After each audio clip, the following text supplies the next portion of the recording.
नमस्कार। मैं हूं अजय कुमार और आप देख रहे हैं मेरा यूट्यूब चैनल अजय हिंदुस्तानी। एक बार फिर आप सबका स्वागत है। दिल्ली विधानसभा चुनाव 2025 चुनाव प्रचार अब धीरे धीरे जोर पकड़ने लगा है और चुनावी सरगर्मी है वो बढ़ने लगी है।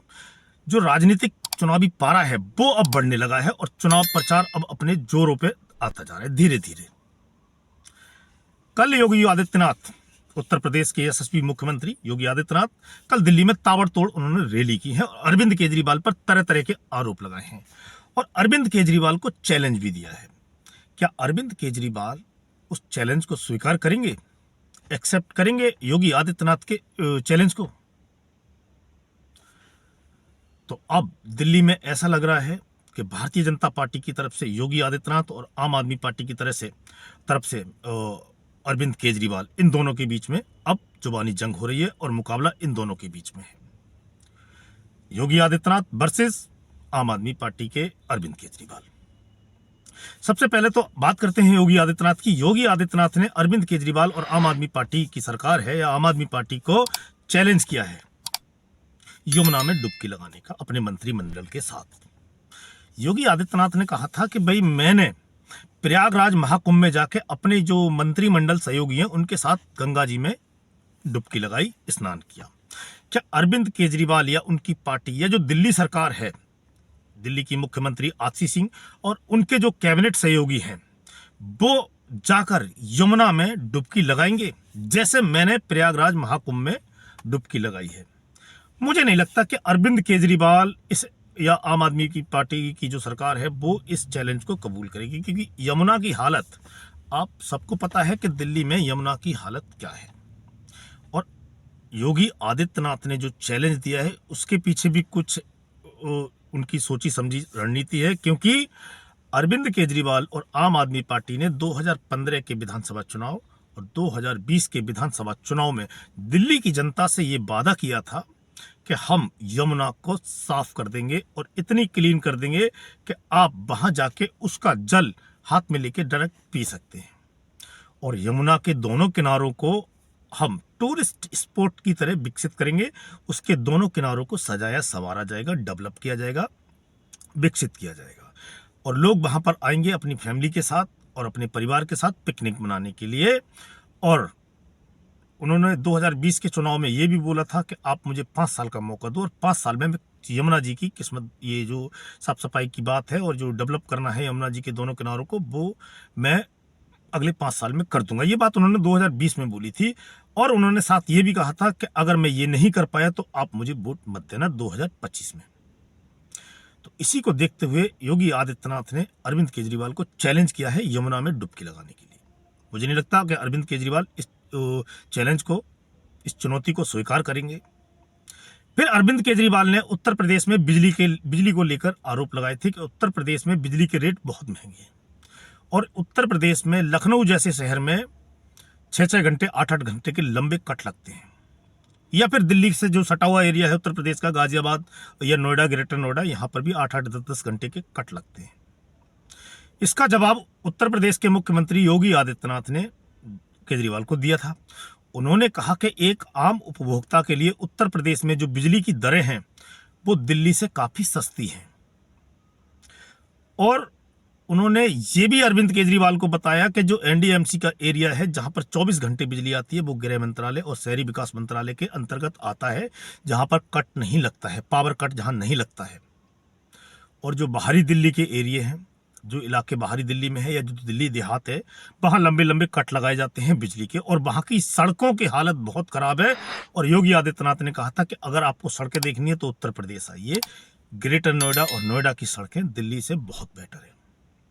और इस बात, योगी आदित्यनाथ की इस बात पर मैं मोहर लगाता हूं और इस बात को मैं मानता हूं कि 2017 के बाद उत्तर प्रदेश की जो सड़कें हैं, महज 7-8 साल में इतना काम किया है सड़कों के ऊपर उत्तर प्रदेश में। जिसने उत्तर प्रदेश में जाके हाल के दिनों में देखा है या जो उत्तर प्रदेश के रहने वाले हैं उनको पता है कि उत्तर प्रदेश में योगी और बीजेपी सरकार ने कितने काम किए हैं। उसका दिल्ली से मुकाबला तो किसी बात में हो नहीं सकता। उन दोनों को कंपेयर आप नहीं कर सकते, क्योंकि दिल्ली महज एक सिटी है, एक शहर है। उत्तर प्रदेश बहुत बड़ी जगह है, बहुत बड़ा राज्य है। उसकी जो जनसंख्या है वो लगभग 25 करोड़ है। पाकिस्तान के बराबर जनसंख्या उत्तर प्रदेश की है। और दूर दराज के गांव तक जिस तरह सड़कों का जाल बिछाया गया है वो अपने आप में काबिले तारीफ है। और जिसको अगर इस बात पर भरोसा नहीं है, जो दिल्ली के रहने वाले हैं, जिनको लगता है कि अरविंद केजरीवाल ने दिल्ली में बहुत काम किया है और भारतीय जनता पार्टी की सरकारें काम नहीं कर रही हैं, उनको एक बार उत्तर प्रदेश में मेरी तरफ से रिक्वेस्ट है, उत्तर प्रदेश में जाकर उनको देखना चाहिए कि भारतीय जनता पार्टी की सरकार और योगी आदित्यनाथ, जिसको अरविंद केजरीवाल चुनौती देने की कोशिश कर रहे हैं, या जिनको कमतर आंक रहे हैं, या जिनको कमतर बताने की कोशिश कर रहे हैं कि उत्तर प्रदेश में कुछ भी ठीक नहीं है, वो जाकर एक बार उत्तर प्रदेश घूमकर आए। और उनको देखना है कि उत्तर प्रदेश की सड़कें, हाईवे, एक्सप्रेसवे किस कंडीशन में है। और आपको बता दूं कि उत्तर प्रदेश पूरे देश में सबसे ज़्यादा एयरपोर्ट वाला राज्य है। 2017 से पहले ये रिकॉर्ड उत्तर प्रदेश के नाम नहीं था। आज के समय में उत्तर प्रदेश सबसे ज्यादा एयरपोर्ट वाला राज्य है। ये सब देन है भारतीय जनता पार्टी और योगी आदित्यनाथ की। अरविंद केजरीवाल ने उत्तर प्रदेश में जो स्कूल व्यवस्था है, उस पर, जो शिक्षा व्यवस्था है, उस पर भी सवाल उठाए थे। पर मैं फिर वही कह रहा हूं कि उत्तर प्रदेश एक बहुत बड़ा राज्य है, बहुत बड़ा रकबा है उत्तर प्रदेश का। दिल्ली महज एक शहर है। तो एक छोटी जगह को डेवलप करना, जो पहले से डेवलप थी, जिसमें कांग्रेस पार्टी और उसकी दिवंगत मुख्यमंत्री श्रीमती शीला दीक्षित, स्वर्गीय शीला दीक्षित जी का बहुत बड़ा रोल था। उन्होंने दिल्ली को एक तरह से अपने समय पर बहुत ही आगे ले गई थी वो दिल्ली को। और अरविंद केजरीवाल तो शीला दीक्षित की जो बोई हुई फसल थी, उनके जो किए हुए काम थे, या उनके समय में जो प्रोजेक्ट पास हुए थे, उन पर अपना दावा ठोककर दिल्ली के लोगों को बता रहे हैं कि ये हमने कराया है। एक तरह से जो अब तक आपको काम दिल्ली में दिखे भी होंगे, वो शीला सरकार के समय वो प्रोजेक्ट पास हुए थे। और मैं आपको बता दूं, दिल्ली में जो मेट्रो है, अरविंद केजरीवाल या उनकी पार्टी अगर ये चाहे कि मेट्रो का श्रेय उनको मिल जाए, तो सबसे ज्यादा मेट्रो जो लाइन है वो उत्तर प्रदेश में है। उत्तर प्रदेश में जो मेट्रो लाइन है उसकी लंबाई सबसे ज्यादा है पूरे देश में। ये आपको नहीं भूलना चाहिए। मेट्रो में दिल्ली में केंद्र सरकार की भागीदारी है, अकेले आम आदमी पार्टी की नहीं है। और जो डीटीसी की बसें हैं, उनमें भी जो लो फ्लोर बस है, वो भी भारी उद्योग मंत्रालय की तरफ से 1000 बसें दिल्ली में दी गई हैं, दिल्ली सरकार के लिए। एक केंद्र सरकार की स्कीम है फेमा, उसके तहत अगर आप जो दिल्ली में परिवहन व्यवस्था है, दिल्ली में जो डीटीसी बसें हैं, उनमें से अगर आप आज 1000 बसें अलग कर दो जो केंद्र सरकार ने दिल्ली को हेल्प की है, तब आप अंदाजा लगा सकते हैं कि दिल्ली में जो परिवहन व्यवस्था है वो किस कदर चरमरा जाएगी। तो शिक्षा व्यवस्था पर अरविंद केजरीवाल ने सवाल उठाए थे। तो मैं आपको बता दूं कि दिल्ली एक महज सिटी है, शहर है, और 2 करोड़ की आबादी है। और उत्तर प्रदेश, जहां दूर दराज में भी बहुत सारे गांव हैं, जहां इससे पहले पहुंचना मुश्किल होता था, पैदल आपको जाना पड़ता था, अब धीरे धीरे वहां के हालात बदल रहे हैं, स्कूलों के हालात भी बदल रहे हैं। एक शहर को डेवलप करना और एक बड़े स्टेट को डेवलप करना, दोनों में फर्क है। और अरविंद केजरीवाल पिछले 12 साल से दिल्ली में सत्ता में है, और योगी आदित्यनाथ महज 7 साल से उत्तर प्रदेश में सत्ता में है, सरकार में है। अब आपको देखना चाहिए कि महज 7 साल में उन्होंने कितना काम किया है एक इतनी बड़ी स्टेट में, और अरविंद केजरीवाल जो एक शहर के मुख्यमंत्री हैं, उन्होंने कितना काम किया है, या उनकी पार्टी की जो सरकार है उन्होंने कितना काम किया है। जल से नल का मामला हो, स्वच्छ पानी का मामला हो, स्वच्छ पेयजल का मामला हो, उत्तर प्रदेश का मुकाबला दिल्ली आज भी नहीं कर सकती। दिल्ली फिर बता रहा हूँ कि दिल्ली शहर है, लोगों को पेयजल पहुंचाना बड़ा आसान है, क्योंकि एक बहुत छोटी जगह है। उत्तर प्रदेश बहुत बड़ी जगह है, वहां दूर दराज के गांवों तक भी पीने का स्वच्छ जल पहुंचाने की व्यवस्था योगी सरकार ने की है और केंद्र सरकार के साथ मिलकर की है। अब छोटे गांव तक भी पानी की पाइपलाइन पहुंचने लगी है, जो 2017 से पहले मुमकिन ही नहीं लगता था कि लोगों के घर में कभी पीने का पानी सप्लाई या टंकी या टूटी के जरिए पहुंचेगा। आज वो संभव हुआ है, तो भारतीय जनता पार्टी और बीजेपी की सरकार की वजह से। और दिल्ली में आज भी जगह जगह गंदा पानी आता है, सीवर का मिक्स पानी आता है, लोगों को खरीद कर पानी पीना पड़ता है, और टैंकर माफिया का राज है दिल्ली में। तो उत्तर प्रदेश का मुकाबला इस मामले में भी दिल्ली नहीं कर सकती, और आने वाला जो भविष्य है उत्तर प्रदेश का, वो बहुत ही स्वर्णिम होने वाला है। मैं खुद ही उत्तर प्रदेश से बिलोंग करता हूं, मैं खुद उत्तर प्रदेश का रहने वाला हूं, और अभी मैं उत्तर प्रदेश होकर आया हूं। मैंने देखा है विकास कार्य कितनी तेजी से हो रहे हैं उत्तर प्रदेश में। कानून व्यवस्था की बात करते हैं तो दिल्ली में तो अरविंद केजरीवाल बोलते हैं कि दिल्ली पुलिस हमारे अंडर नहीं है, हमारे अंडर पुलिस दे दी जाए तो हम कानून व्यवस्था ठीक कर देंगे। पर उनके पास पंजाब में पुलिस उनके अंडर है, उनकी सरकार के पास है, कानून व्यवस्था उसका दायित्व है पंजाब सरकार का, और पंजाब में आम आदमी पार्टी की सरकार है और उसके मुख्यमंत्री हैं भगवंत मान सिंह। तो पंजाब की कानून व्यवस्था तो बिल्कुल एकदम बढ़िया हो जानी चाहिए थे अब तक, और पंजाब में तो रामराज आ जाना चाहिए था अब तक, और क्राइम रेट बिल्कुल जीरो हो जाना चाहिए था। मैं आपसे पूछता हूं कि पंजाब में क्राइम रेट जीरो है?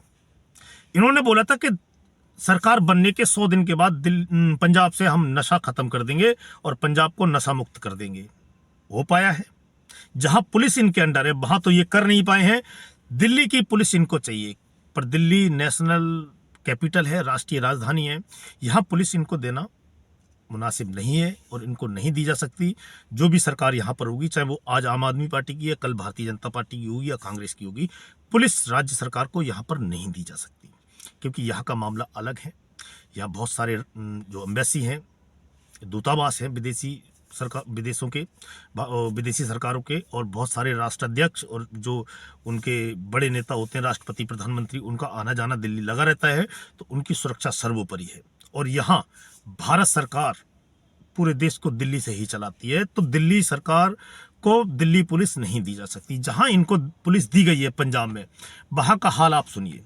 थाने पर ग्रेनेड से हमला हो जाता है, किसी बिजनेसमैन पे, व्यापारी पे दिन दहाड़े गोली चला दी जाती है। आपको मैं याद दिलाऊं कि अमृतपाल सिंह, आपको याद होंगे, जो आज लोकसभा के सांसद हैं, उनकी गिरफ्तारी के लिए पूरी पंजाब पुलिस लगा दी गई थी। लगभग 1 लाख पुलिस कर्मी है पंजाब में, पर अमृतपाल सिंह को वो 2-3 दिन तक गिरफ्तार नहीं कर पाए थे। आखिरकार अमृतपाल सिंह पंजाब से निकलने में कामयाब हो गए थे। तो पंजाब में कानून व्यवस्था की क्या स्थिति है, ये किसी से छुपी नहीं है। अब पंजाब में भी जो आम आदमी पार्टी है उसकी पोल खुलने लगी है। जो उसका बुलबुला था, जो झूठ का और हवाई जो बुलबुला था, वो अब फटने लगा है और लोगों को समझ आने लगा है कि आम आदमी पार्टी जो वादे करती है वो पूरे नहीं कर पाएगी।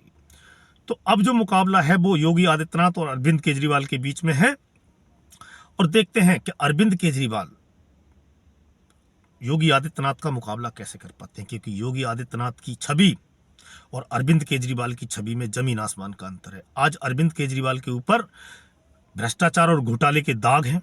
योगी आदित्यनाथ पर कोई उंगली नहीं उठा सकता इस मामले में कि योगी आदित्यनाथ कोई भ्रष्टाचार करते हैं या करप्शन में फंसे हुए हैं। बहुत फर्क है दोनों की छवि में। और योगी आदित्यनाथ की छवि जो है वो एक हिंदू हृदय सम्राट, एक कठोर प्रशासक की है। अरविंद केजरीवाल की छवि वैसी नहीं है। अगर भारतीय जनता पार्टी इस चुनाव में अरविंद केजरीवाल को हरा दे, आम आदमी पार्टी को हरा दे और भारतीय जनता पार्टी की दिल्ली में सरकार बन जाए, तो इसमें चौंकने की जरूरत नहीं है।